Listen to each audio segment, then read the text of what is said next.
اعوذ باللہ من الشیطان الرجیم، بسم اللہ الرحمن الرحیم۔ السلام علیکم ورحمۃ اللہ وبرکاتہ۔ 18ویں ماہ مبارک رمضان تمام پیروکاران اسلام کو مبارکباد پیش کرتے ہیں۔ انشاءاللہ کہ پروردگار عالم آپ کی عبادات کو قبول فرمائے۔ دعا آپ کی خدمت میں حاضر ہے کہ اللہم نبہنی فیہ لبرکات اسحاری ونور فیہ قلبی بضیاء انواری وخذ بکل اعضائی الی اتباع آثاری بنورک یا منور قلوب العارفین۔ اس دعا میں پروردگار سے طلب ہم کیا کر رہے ہیں کہ اے میرے معبود، آج کے دن مجھ کو اس مہینے کی سحریوں کی برکات سے آگاہی فرما اور میرے قلب کو اس کی نورانیت سے روشن فرما۔ عزیزان، بعض اوقات ہم سمجھتے ہیں کہ سحری اسی طرح ہے جیسے آپ روٹین وائز اٹھتے ہیں، جاگتے ہیں اور اٹھ کے بیٹھنا، کام کاج میں مصروف ہو جانا۔ سحری اپنی جگہ پر جیسے ماہ مبارک رمضان کے بارے میں پروردگار عالم نے فرمایا کہ اس کے لمحات بہترین لمحات ہیں، اس کی ساعات بہترین ساعات ہیں، اس کی راتیں بہترین راتیں ہیں، اس کے دن بہترین دن ہیں۔ اسی طرح افطار کے وقت جب آپ سمجھتے ہیں کہ بہت سی برکات ہیں اور افطاری کی بہت آمادگی کر رہے ہوتے ہیں، تیاری کر رہے ہوتے ہیں، کوئی قرآن کی تلاوت میں مصروف ہے، کوئی افطاری بنانے میں مصروف ہے، کوئی صدقہ دینے میں مصروف ہے کہ روزہ قبول ہو جائے، تو اسی طرح یہاں سحری کی جو ارزش اور اہمیت بتلائی گئی، فرمایا کہ ہمیں سحری کی برکتوں سے آگاہ فرما کہ سحری میں کیا برکات ہیں۔ خداوند متعال فرماتا ہے کہ جتنے بزرگان ہیں، جتنے متقیان ہیں، اگر ان سے پوچھا جائے کہ تم نے اس فیض کو کہاں سے حاصل کیا، تو وہ یہی کہیں گے کہ سحر خیزی سے حاصل کیا۔ راتوں کو جاگنے والا اللہ کا دوست ہے، راتوں کو جاگ کر اپنے خدا سے راز و نیاز کرنے والا جب اس کی ساری مخلوق سو رہی ہوتی ہے تو اس کے راز و نیاز جب اپنے پروردگار سے خالصتاً ہوتے ہیں تو یقیناً خدا اس راز و نیاز کو اتنا خالص سمجھتے ہوئے کہ اس کو وہ کچھ عطا کرتا ہے کہ جو اس نے سوچا بھی نہیں ہوتا۔ جتنی اس کی فکر ہوتی ہے، سوچ ہوتی ہے، اس سے کہیں بالا تر اسے عطا کرتا ہے۔ تو جس سحری میں آپ بیدار ہوتے ہیں، اکثر لوگ روزہ جو نہیں رکھتے، جو مریض ہوتے ہیں یا جن کا عذر شرعی ہوتا ہے، وہ سمجھتے ہیں ہم سحری کے ٹائم اگر اٹھے ہیں دوسروں کو روزہ رکھوانے کے بعد ہم سحری نہ کریں تو کوئی حرج نہیں، کوئی ہم نے کون سا روزہ رکھنا ہے۔ تو اس میں یہ دیکھنا ہے کہ ضروری نہیں آپ روزہ رکھیں جو عذر شرعی رکھتے ہیں، آپ کا تو شرعی عذر ہے، اگر کوئی مریض ہے یا خواتین کے لیے عذر شرعی ہے کہ جن ایام میں وہ روزہ نہیں رکھتی، اس میں آپ کا اٹھنا بھی عبادت ہے۔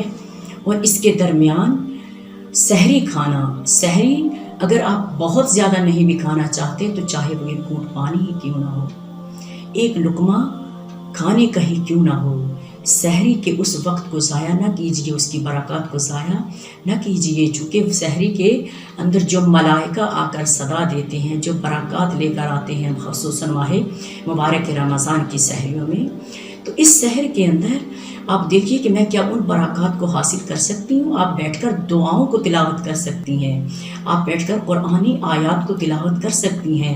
بہت سے لوگ سمجھتے ہیں کہ شاید دعا کا ہم موبائل پہ سن لیتے ہیں، یوٹیوب پہ سن لیں، یا ویسے ہی سے مطلب ہے کہ کسی سے تلاوت کرتے ہوئے سن لیں تو یہ بہتر ہے ہمارے لیے۔ نا عزیز من، جب تک آپ اپنے خدا سے خود راز و نیاز نہیں کریں گی، اور خصوصاً بوقت سحر، اور سحر کے وقت جتنی بھی آپ اپنے خدا سے راز و نیاز کر سکتی ہیں، کوشش کیجئے کہ سحر کے وقت اٹھ کر اپنے خدا سے ایسے گفتگو کیجئے جیسے کسی اپنے ہمراز سے کرتے ہیں۔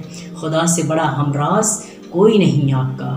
تو سحر کے وقت مانگی ہوئی دعائیں مستجاب ہوتی ہیں، سحر کے وقت سحری کھانے والے کا رزق وسیع ہو جاتا ہے، سحر کے وقت سحر خیزی کرنے والے کا، دعا طلب کرنے والے کا خوبصورت دعائیں آئمہ اطہار نے بیان فرمائی ہیں۔ دعا ابو حمزہ سمالی ہے، دعا افتتاح ہے، اور اس کے علاوہ قرآن کی تلاوت کا کرنا، ان آیات کو پڑھنا، ویسے چلتے پھرتے سورہ قدر کو تلاوت کرتے رہنا. کہتے ہیں کہ اگر سحری کھاتے ہوئے سورہ قدر کی تلاوت کی جائے، افطار کے وقت سورہ قدر کی تلاوت کی جائے، تو پروردگار عالم پروانہ جنت آپ کو اسی دسترخوان پر لکھ کر بھیج دیتا ہے کہ تمہارا روزہ قبول ہے. سورہ قدر کی تلاوت کرنا، چونکہ یہی جو شبہ ہمارے نزدیک آ رہی ہیں آہستہ آہستہ انشاءاللہ کہ پروردگار توفیق عطا کرے ہم ان راتوں کو درک کر سکے کہ جو لیلۃ القدر کہلاتی ہیں. ایک سورہ قدر کو تلاوت کرنے سے آپ کو پروانہ جنت مل جائے گا اور ملائکہ آپ کے محافظ ہو جائیں گے، اور نہیں معلوم کتنی نیکیاں، کتنا اجر آپ کے لیے لکھ دیا جاتا ہے. دروازہ یہ جنت آپ کے لیے کھول دیا جاتا ہے، جہنم کے دروازوں کو آپ کے لیے بند کر دیا جاتا ہے. اور پھر اس سحر خیزی کے نتیجے میں کیا، وَنَوِّرْ فِيهِ قَلْبِي بِسِيَاءِ أَنْوَارِ، سحر کی نور کی نورانیت سے ہمارے قلب کو روشن فرما.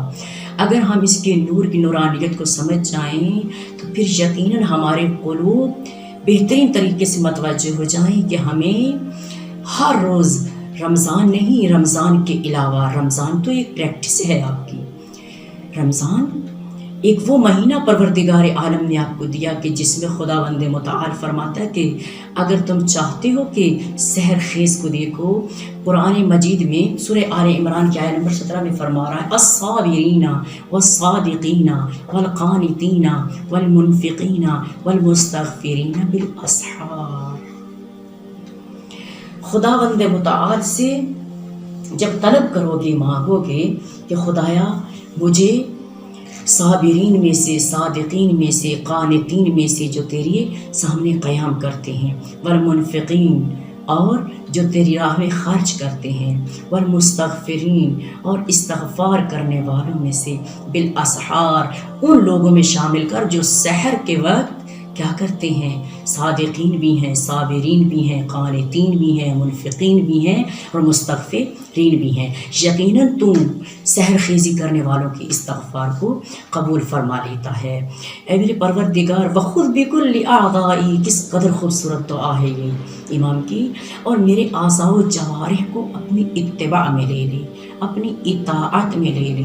چونکہ میرے اعضاء و جوارح جب تیری اطاعت میں ہوں گے تو پھر یقیناً میں وہ کچھ حاصل کر سکوں گی جو ابھی بیٹھ کر تجھ سے طلب کر رہی ہوں، کہ مجھے وہ سحر نصیب ہو جائے گی.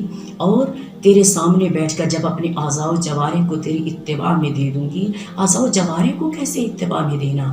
جیسے روزے کا ہم سمجھتے ہیں روزہ بھوک اور پیاس کا نام ہے. عزیز من، روزہ بھوک اور پیاس کا نام صرف نہیں ہے، روزہ تمام اعضاء و جوارح کا روزہ ہے. تو جب اس حالت میں آپ اپنے تمام تر اعضاء و جوارح کو اپنے خدا کی اتباع میں دے دیں گے. اتباع میں کیسے؟ میں اپنی زبان کو کس کے لیے استعمال کروں گی؟ تسبیح و تحلیل پروردگار کے لیے، اس جائز گفتگو کے لیے جسے وہ پسند کرتا ہے. میں اپنے کان کو کس کے لیے استعمال کروں گی؟ اس کی اتباع میں دے دیا کہ جو کہتا ہے کہ ان کانوں میں، چونکہ یہ میری طرف سے نعمت ہے تمہارے پاس جو میں نے تمہیں عطا کی، اس کو ضائع نہ کرنا. ضائع کس طریقے سے نہ کرنا؟ ان کانوں کے اندر وہ حرام آوازیں موسیقی کی، میوزک کی نہ جائیں. بعض اوقات بعض جگہوں پہ دیکھا کہ خواتین نے ٹی وی لگایا ہوا ہوتا ہے اور خود افطاری بنا رہی ہوتی ہیں. ٹی وی کے اندر کیسے کیسے کمرشل چل رہے ہوتے ہیں، میوزک چل رہا ہوتا ہے، موسیقی چل رہی ہوتی ہے.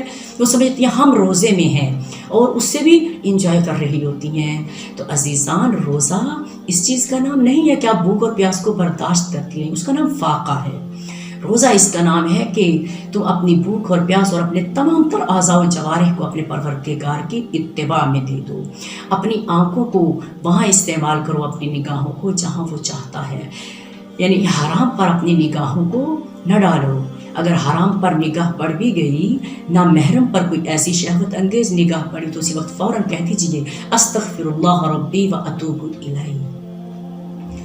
اور پھر اگر کوئی اسی وقت پروردگار آپ کے گناہوں کو بخش دے گا اور آپ کے ان آنکھوں کو اپنی اتباع میں لے لے گا.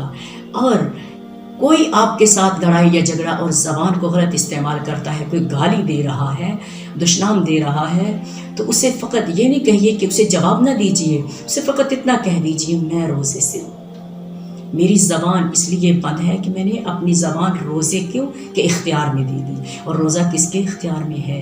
میرے پروردگار کی اتباع میں ہے اور اس کے حکم کے مطابق ہے۔ جب میں روزے کی حالت میں یہ کام انجام نہیں دے سکتی، تو اسی طرح انسان اگر زندگی میں پریکٹس کرتا چلا جائے، پھر تمام زندگی اس کے اعضاء و جوارح اس کے آقا اور اس کے معبود کی اتباع میں آ جاتے ہیں۔ تو اس میں اعضاء و جوارح کا پھر اس کے آثار کیا ہوتے ہیں؟ اس کے آثار اور نتائج جو اتباع خدا میں ہوتا ہے۔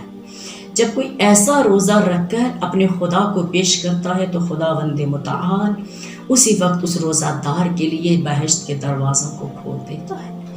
جس نے اعضاء و جوارح کے ساتھ اپنا روزہ رکھا اور جس نے سحری کے نور کو درک کرتے ہوئے اور اس کے روشنی سے استفادہ کرتے ہوئے روزہ رکھا، پھر اس کے یہ بنوری کا اپنے اسی نور کے صدقے سے یا منور قلوب العارفین، اے پہچان والوں کے دلوں کو روشن کرنے والے، اے عارفین کے قلوب کو اس نور سے منور کرنے والے، ہم بھی تیرے دروازے پر سائل بن کے آئے ہیں، اور ہمارے سوال کو سن لے اور ہمیں بھی انہی لوگوں میں شامل کر دے کہ ہمارے قلوب بھی اس نور سے منور فرما دے کہ پھر ان قلوب پر کوئی سیاہی نہ آئے، فقط تیری اتباع کا نور چمکتا رہے اور میرے اعضاء و جوارح ہمیشہ تیرے اور تیرے بھیجے ہوئے ہادیان برحق انبیاء اور ائمہ اطہار کی اتباع میں رہیں گے، تو یقیناً وہ اصل قرب اور خالص قرب تو مجھے عطا فرما دے گا۔ السلام علیکم ورحمۃ اللہ وبرکاتہ۔